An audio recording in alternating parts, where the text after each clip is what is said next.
There's a Sunday deadline in the effort to get recreational marijuana on Florida's ballot this November. More than 100,000 signatures are still needed as the state is working to weed out invalid and fraudulent petitions. Action Jack State local government reporter Jake Stofan is live downtown. And Jake, those efforts have so far kept the campaign from reaching its signature goal. And that campaign, Smart and Safe Florida, tells me over the course of this 2-year effort, 270,000 petitions have been thrown out, deemed fraudulent or invalid by the state. While there are some examples where genuine fraud is alleged, the vast majority of these petitions were essentially thrown out due to technicalities. With only 2 days left, the renewed effort to give voters a second shot at legalizing recreational marijuana in Florida is still 120,000 signatures short.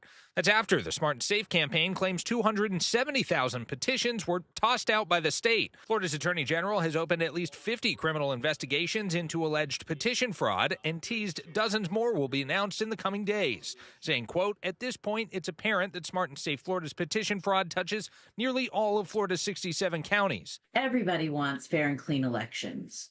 But fair and clean elections means that every vote is counted. Jody James with the Florida Cannabis Action Network has worked on citizen-led initiatives in the past. She notes Florida lawmakers have spent years passing laws aimed at restricting the citizen initiative process. And while state leaders have emphasized alleged cases of fraud, the bulk of the invalidated petitions have been due to a lack of compliance with those new laws, like requirements for petition gatherers to be Florida residents, including the full amendment text on petitions and stringent return deadlines. If Smart and Safe isn't able to get this to the ballot this time, I think it's going to have a chilling effect on future initiatives being able to make the ballot. Voters like Raheem Moses say they're skeptical the state's efforts are truly centered around election integrity, suggesting instead the ordeal stinks of politics. I strongly believe that they are throwing all these ballots out there, holding up the process. They don't really want it to go through. Brandon Austin says he feels if the initiative doesn't make the ballot, he and millions of other voters' voices will be silenced.